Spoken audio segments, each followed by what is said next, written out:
You're in my way, GTR. On the infield portion, with tight corners one after another, the NSXR, which only had its tires changed to slicks, was way faster than the others. The GTR in front was an N1 championship car.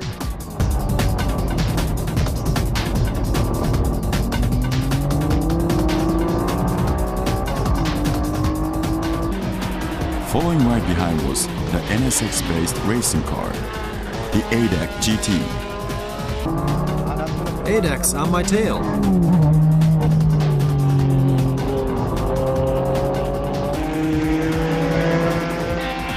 In the end, he showed an exciting dead heat against the Group A champion Civic and finished in 4th place with lap times in the 1.3-minute range. The slick tires nowadays generates tremendous amount of grip. In other words, the stress input is high, which results in excessive burden to the suspension. The difference between racing cars and production cars can be seen here with more rigidity in the suspension. Now let's see a time attack, uncut, using optional larger diameter tires at Suzuka Circuit.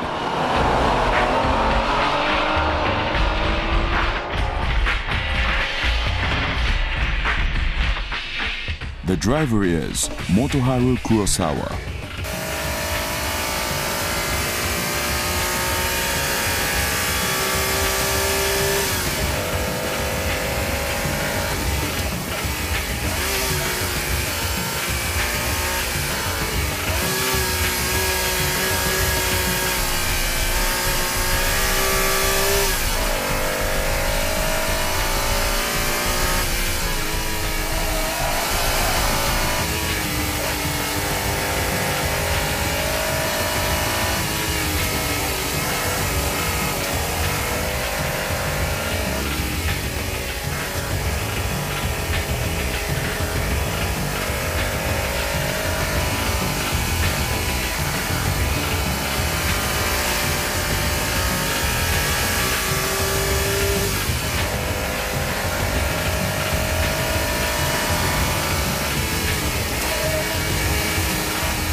When a car is built to perfection, it becomes an NSX-R.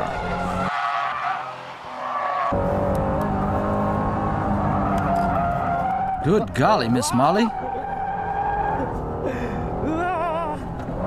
100 miles per hour may be a bit too much.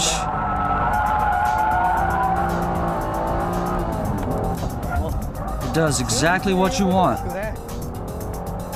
It's all up to the driver.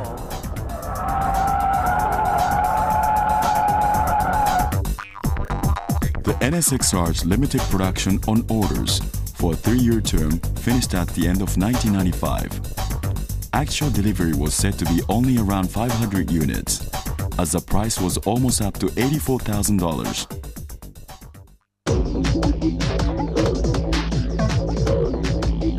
The debut of the second Type R, the Integra Type R, was in August 1995. This made Honda's Type R concept clear and within reach for average sports car fanatics.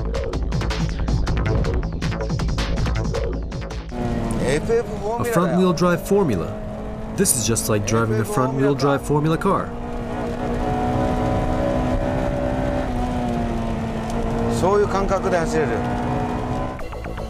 Although the price was set around $17,000, the Integra R was made with the same spirit as the NSXR, to prove that even a front-wheel drive car can deliver Honda's racing spirit.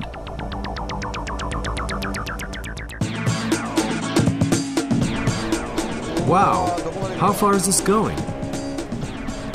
Right to 8,500 revs, and it has massive torque too. The engine was modified to 200 horses. To do this, the Type R engine was taken from the production line, and each port was buffed by hand to remove the slightest roughness of the valve seat.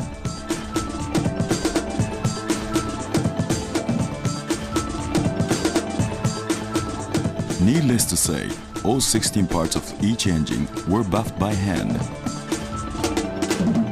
Unlike a mass production car, fastening of the piston rod bolts were done using a micrometer.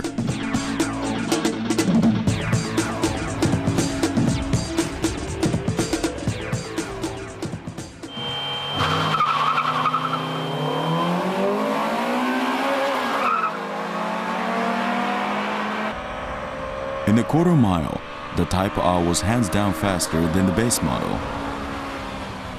Here's about against a 2-liter turbocharged 220 horsepower Silvia.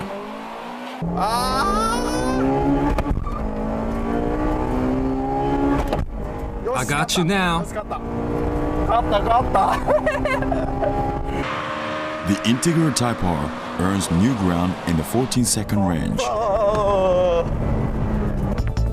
As well as the tuned engine, the cross-gear ratios after the second gear, which doesn't miss a beat with a VTEC, contributes to the overall performance of the Integra Type R.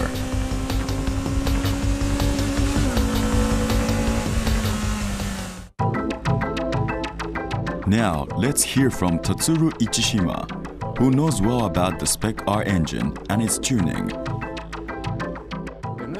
To increase the power of a natural aspirated engine, you need to raise the revolution and at the same time decrease the friction loss at lower RPMs.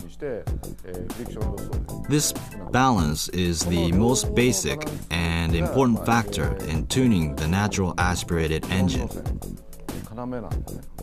Raising the revolution speed seems easy, but that's not always true. Until 6,000 rotations per minute, the power working downward is about 1.5 to 2 tons, which is higher than the explosion rate in the combustion chamber. However, when the revolution go beyond 6,000 RPMs, the upward power that pulls up the piston becomes larger than the downward power. Thus, increasing the rotation speed becomes very difficult. When the revolutions get higher, the block twists, the stress of the crank changes, and so on, and it gets harder to fairly maintain the clearance of the unit.